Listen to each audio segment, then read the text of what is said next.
Hello बच्चों, चलिए प्रश्न को देखते हैं। तो दिया गया प्रश्न है कि निम्न में से प्रत्येक का एक उदाहरण दीजिए। सोल, जेल, पायस, एरोसोल। तो हमें क्या करना है कि जो सोल विलयन और जेल, पायस और एरोसोल जो कोलाइडी विलयन बनाते हैं, वो उनका एक एक उदाहरण देना है। चलिए सबसे पहले हम क्या लिखेंगे? मुख्य उदाहरण। मुख्य उदाहरण, तो वो क्या हो जाएगा?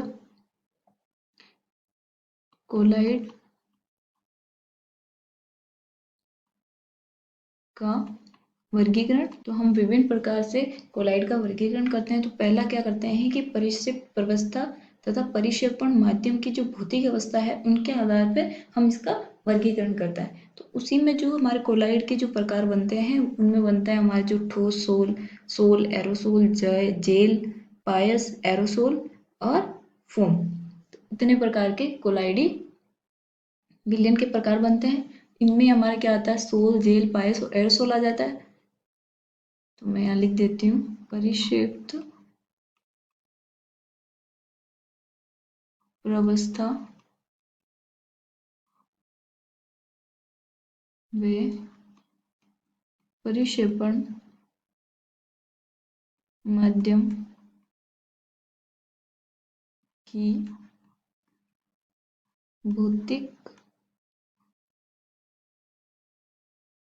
अवस्था के आधार पर वर्गीकरण।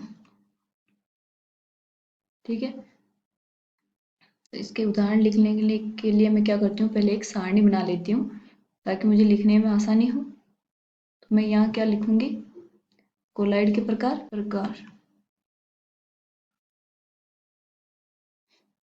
और इधर परिक्षेप्त प्रवस्था, दूसरा परिक्षेपण माध्यम, और इधर क्या लिखेंगे हम? उदाहरण। तो हमारे जो कोलाइड के प्रकार है वो किस प्रकार निश्चित होते हैं? जो हमारे परिक्षेप प्रवस्था और परिक्षेपण माध्यम की जो अवस्था और भौतिक अवस्था होती है उनके आधार पर हमारे कोलाइड के प्रकार बनते हैं। तो चलिए हम देखते हैं। पहला क्या है? सोल। सोल के लिए परिक्षेप की प्रवस्था क्या होनी चाहिए? ठोस। और परिक्षेपण के माध्यम की द्रव। तब हमारा क्या कोलाइड का जो प्रकार बनेगा वो क्या बनेगा? सोल। और इसके उदाहरण क्या है? जो हम घर में पेंट करते हैं वो, और कोशिका तरल। ठीक है। दूसरा क्या है हमारा? जेल। उसके लिए परिक्षिप्त द्रव होना चाहिए और परिक्षेपण ठोस होना चाहिए। इसके उदाहरण क्या है? पनीर और मक्खन।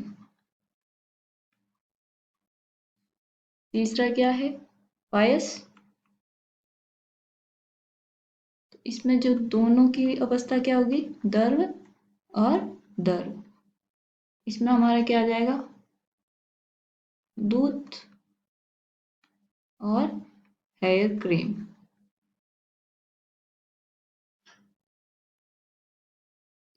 चौथा क्या है? एरोसोल। एरोसोल कब बनेगा? एरोसोल दो टाइम बन सकता है। एक, जब हमारा परिक्षिप्त ठोस हो और परिक्षेपण गैसीय हो। तो इसके जो उदाहरण होंगे वो क्या होंगे? धूल और धुआं। ठीक है। और इसी का एक और है,